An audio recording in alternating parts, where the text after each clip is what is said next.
A não mecânica da peregrinação. O ensinamento de Jesus sobre a oração no Evangelho é o ensinamento básico intrínseco à meditação.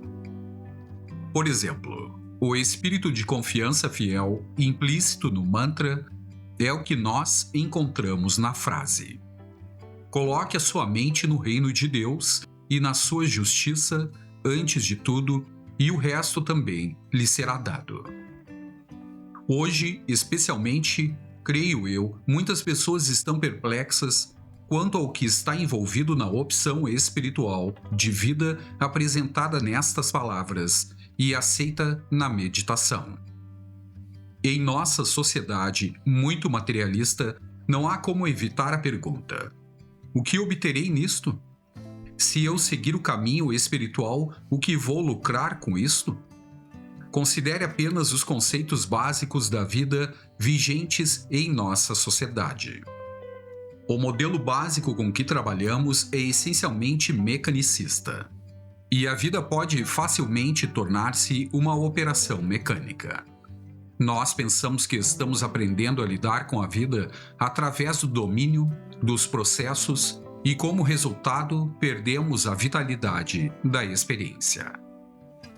Há alguns anos, quando eu era o diretor de uma escola nos Estados Unidos, fiquei horrorizado ao receber uma carta do Departamento de Educação dizendo que havia um déficit de engenheiros e que se deveria encaminhar o maior número possível de estudantes para as matérias que os qualificariam para os estudos de engenharia nas universidades.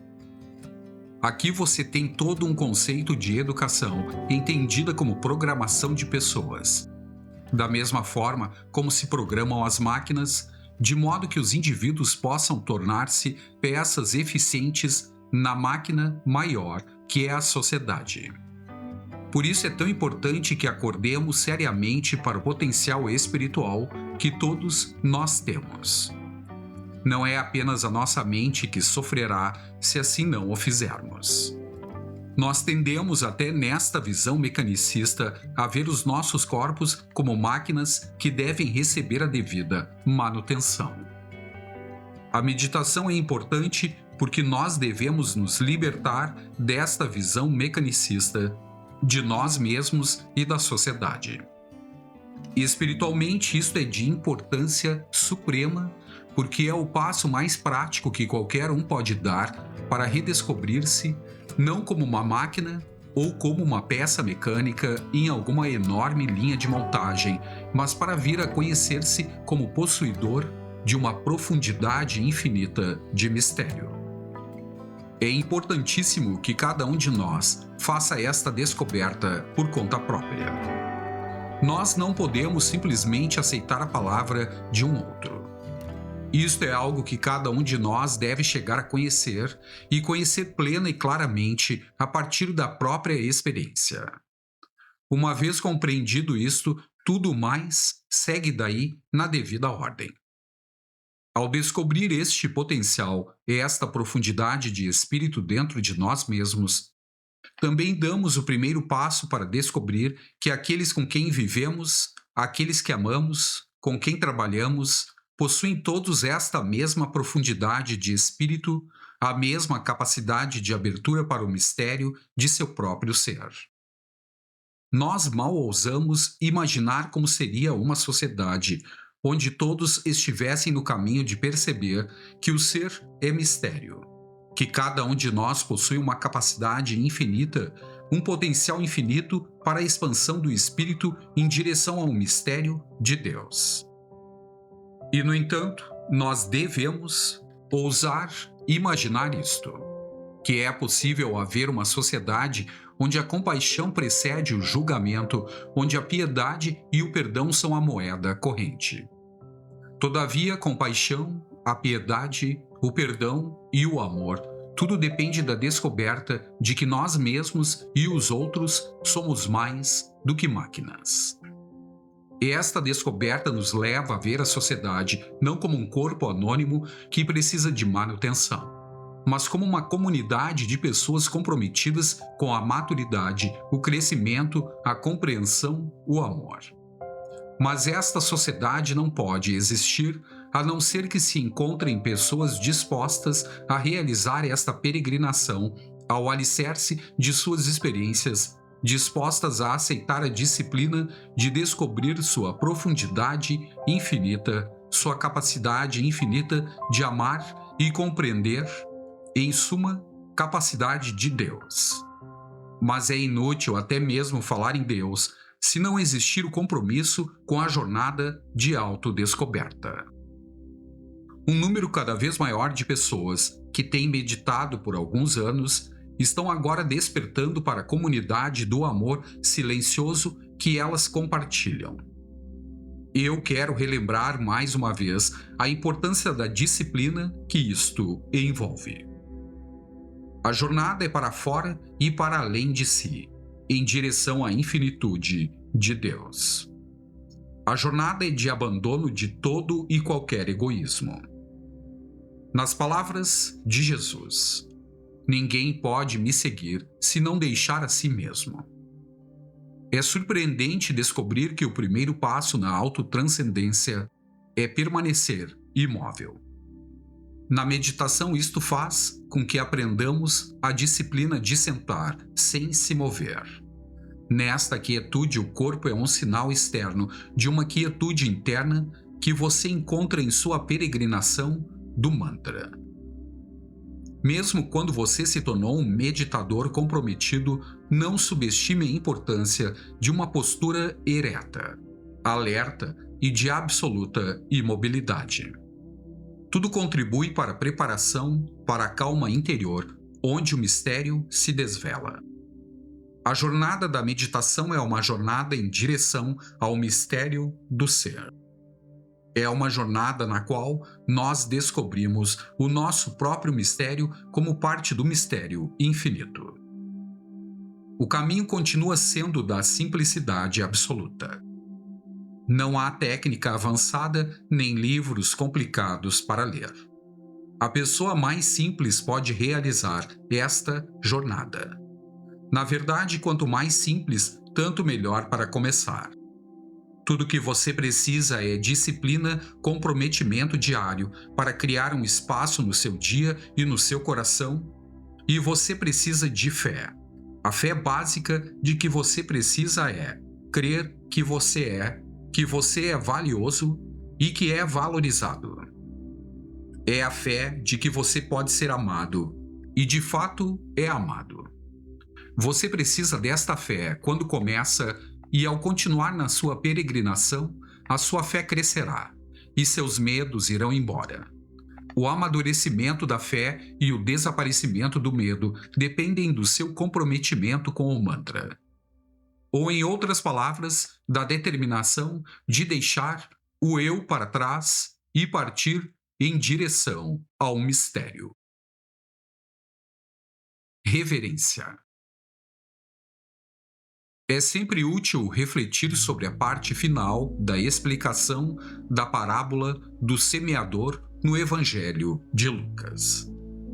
A semente que caiu em bom solo representa todos aqueles que possuem um coração bom e honesto para ouvir a palavra, que a valorizam e, por sua perseverança, colhem em abundância. Talvez o valor mais importante a recuperar em nossa sociedade seja esta reverência produtiva na presença do mistério. Conhecer a santidade de Deus, a maravilha de seus desígnios, e, em reconhecendo isto, ser informado com um temor reverencial é algo básico à religião pura. E para descobrir o valor da reverência, nós precisamos de espaço e silêncio. Tantas pessoas no nosso mundo estão hoje num estado de exaustão emocional que elas não conseguem experienciar nada em profundidade. Ou talvez a única coisa que elas podem experienciar é a anestesia. Diante desta exaustão pela superficialidade, talvez não devêssemos ficar surpresos com o fato de que muitos procuram ativamente a experiência da anestesia. Nós precisamos aproximar-nos da tradição da meditação com reverência. Até mesmo ouvir a respeito desta tradição é uma grande graça para cada um de nós. Eu considero isto a maior graça na minha vida. Portanto, descobri-la como uma tradição viva, como uma experiência viva nas pessoas, é uma graça ainda maior.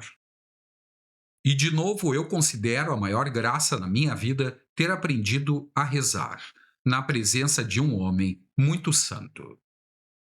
O que ele me ensinou brotava tão evidentemente de sua própria experiência que aprendi mais em meia hora de meditação em silêncio com ele do que eu havia aprendido em todos os livros e artigos que tinha lido até então. É a maior graça para cada um de nós encontrar o caminho para entrar na corrente viva da oração dentro de nosso próprio coração. O primeiro efeito desta entrada é despertar para nós mesmos. Nós todos descobrimos, como consequência da meditação, que só podemos conhecer-nos plenamente a nós mesmos se entrarmos com coragem naquela outra corrente viva, que é a família humana. Em outras palavras, só entrando na experiência do outro é que podemos tornar-nos nós mesmos. Isto é verdade em cada aspecto de nossa vida: emocional, intelectual, psicológico e espiritual. Nós reconhecemos nossa própria humanidade, nossa capacidade para o amor, para o ser e para a alegria somente como resultado de uma compreensão mais profunda de nossas relações. O que nós somos é o resultado de uma tríplice combinação: de onde viemos, onde estamos e para onde nos dirigimos. Nós nos conhecemos plenamente apenas quando reconhecemos que estamos na jornada com os outros e para o outro. E eu penso que aquilo que podemos aprender na meditação é que a nossa identidade é proporcional à nossa experiência do outro. Em outras palavras, o grau com que experienciamos a nossa identidade será o grau com que experienciamos a diferença do outro. Ou seja, o quanto nós ultrapassamos a nossa experiência limitada e entramos na experiência da tradição da família humana, e para além disto, o quanto entramos na experiência de Cristo e para além da experiência de Deus. O desafio para cada um de nós, nesta visão, é ouvir a tradição e segui-la. É necessário humildade para seguir alguma coisa ou alguém. De fato, ser humilde é a única verdadeira sabedoria. Não devemos jamais ignorar o chamado e deixar o ego totalmente para trás, a ir além de todo pensamento autoconsciente, a entrar completamente no mistério do outro em Deus. Se após ouvir a palavra que nos chama, nós ignorarmos este chamado, ignoramos na verdade a nós mesmos. E não apenas nós mesmos, mas também a realidade. Esta é a tragédia humana definitiva, a tragédia da inautenticidade, da falsidade de sempre viver ausente da realidade. No melhor dos casos, isto deve, quase inevitavelmente, levar a uma tristeza revoltante e, no pior, a um amargor que consome. A meditação é um meio universal para nos guiar à realidade. A realidade que nós somos, que nosso próximo é, que a história é, e a realidade última, a que é Deus. A meditação é o caminho disponível a qualquer um que encontrar o Espírito em seu próprio coração. E assim eu quero encorajar você a perseverar na meditação. Coragem é o que precisamos. Sobretudo a coragem de abandonar todas as imagens, especialmente as que temos de nós mesmos, que são o principal obstáculo. A maneira de abandonar todas essas imagens é dizer a nossa palavra com fidelidade sempre maior. Entrar na nossa própria identidade é entrar em Deus. Este é o chamado dirigido a cada um de nós. conhecermos a nós mesmos em Deus. É um destino fantástico e em Jesus nos foi dado conhecer este destino. A nossa tarefa na vida é responder a ele em total seriedade e com total alegria. Portanto, ouça a palavra da tradição. Esta é a boa nova do Evangelho. Ouça São Lucas de novo. A semente que caiu em terra boa são aqueles que, ouvindo de coração bom e generoso, conservam a palavra e dão fruto na perseverança. Lucas 8:15.